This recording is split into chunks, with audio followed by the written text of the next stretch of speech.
அனைவருக்கும் வணக்கம். இப்போ சயின்ஸில் இம்பார்ட்டண்டான டாபிக் பார்த்துட்டு வரோம். அதில் பார்த்தீங்கன்னா இந்த அணுக்கரு இயற்பியல் நியூக்ளியர் ஃபிசிக்ஸ்லேருந்து முக்கியமாக பார்த்தீங்கன்னா அந்த கதிர்களை கண்டறிஞ்சவங்க யார், அந்த அறிஞர்கள், அதோட குறியீடு, இது மூணுமே நம்ம பார்த்துக்கணும். கண்டிப்பாக எக்ஸாமில் எதிர்பார்க்கக்கூடியது. ஸோ பார்த்தீங்கன்னா எலக்ட்ரானை கண்டறிந்தவர் யாருன்னு பார்த்தீங்கன்னா ஜே தாம்சன். சரிங்களா, எலெக்ஷன்னாலே எப்படி இருக்கும், ஜேன்னு இருக்கும். ஸோ இந்த மாதிரி ஷார்ட்கட்டாக ஞாபகம் வச்சுக்கோங்க. எலக்ட்ரானை கண்டறிந்தவர் ஜே தாம்சன். இதை எந்த அழகால குறிப்பிடுவாங்க அப்படின்னு பார்த்தீங்கன்னா எலக்ட்ரான் மேலே மைனஸ். சரிங்களா, அதனால இதை பார்த்தீங்கன்னா எதிர்மின் கதிர்களை கண்டறிந்தவர் யாருன்னு கேட்பாங்க.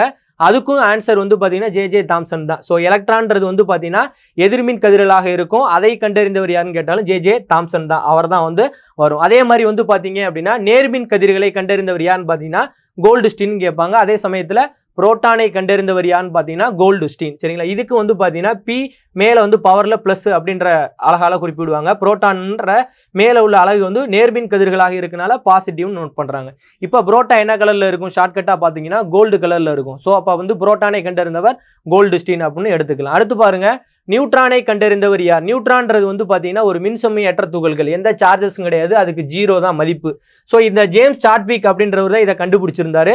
இதை ஷார்ட்கட்டாக எப்படி ஞாபகத்தில் வச்சுக்கலாம்னா நியூ சாவி அப்படின்னு ஞாபகத்தில் வச்சுக்கோங்க. நியூ சாவி அப்படின்னு ஈஸியாக ஞாபகத்தில் வச்சுக்கலாம். ஸோ இதை பார்த்தீங்கன்னா அந்த நியூட்ரான்றதை பார்த்தீங்கன்னா கேபிட்டல் இல்லாமல் ஸ்மாலில் தான் நோட் பண்ணுவாங்க.